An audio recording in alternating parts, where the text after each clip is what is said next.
ఒక public policy, ఒక ప్రభుత్వాన్ని ఎన్నుకుంటారు. ప్రభుత్వం ఒక పబ్లిక్ పాలసీ ద్వారా ప్రజల జీవితాలను మారుస్తారు. ఇప్పుడు మీరు ఇక్కడ ఫిగర్స్ చూశారు. ఐటీకి ప్రాధాన్యత ఇచ్చాం, ఇన్ఫ్రాస్ట్రక్చర్కి ప్రాధాన్యత ఇచ్చాం.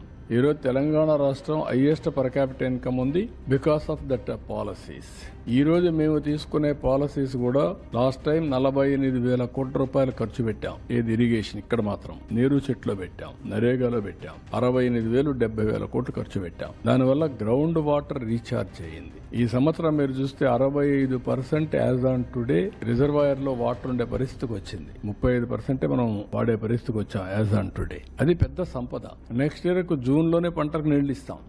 రాయలసీమలో ఏది కూడా హార్టికల్చర్కి ఇబ్బందులు లేకుండా నీళ్లు ఇస్తాం. It is a continuous process. ఇవన్నీ ఈ విధంగా వెల్త్ క్రియేట్ చేయడానికి మనం ఖర్చు పెట్టే డబ్బులు కూడా ఉపయోగపడాలి. రెండు బ్యాలెన్స్ కావాలి. పబ్లిక్ పాలసీ వల్ల ఈ రోజు గవర్నమెంట్ ఆఫ్ ఇండియా కూడా మీరు చూస్తున్నారు, ఎవరైనా సరే ఒక మంచి పబ్లిక్ పాలసీ తీసుకొని ఆ పబ్లిక్ పాలసీ ద్వారా సమర్థవంతంగా అమలు చేయాలి. మళ్ళీ నేను బాగానే డబ్బులు ఖర్చు పెట్టాం, దోచేసాం, రిజల్ట్స్ రాలేదు, అవుట్కమ్ లేదంటే మళ్ళీ కుదరదు. It is a continuous process. That is where జీవితాలను కొన్ని గవర్నమెంట్స్ మనం ఉన్నాయి. ఈరోజు చైనా ఉంది, 78లో వాళ్ళు ఎకనామిక్ రిఫార్మ్స్ తీసుకొచ్చారు. చైనాతో సమానంగా వెళ్ళిపోయారు. మీరు ఒక ఇది పెట్టుకోవాలి. 78లో చైనా ఎకనామిక్ రిఫార్మ్స్ ఇచ్చారు.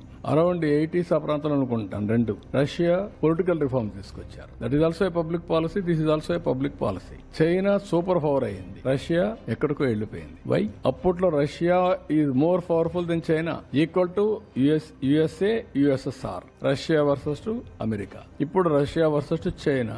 ఏంటి ఆ డిఫరెన్స్? ఒక పబ్లిక్ పాలసీ. ఆ పబ్లిక్ పాలసీ ఏంటి? వీళ్ళది ఎకనామిక్ రిఫార్మ్స్, వాళ్ళది పొలిటికల్ రిఫార్మ్స్.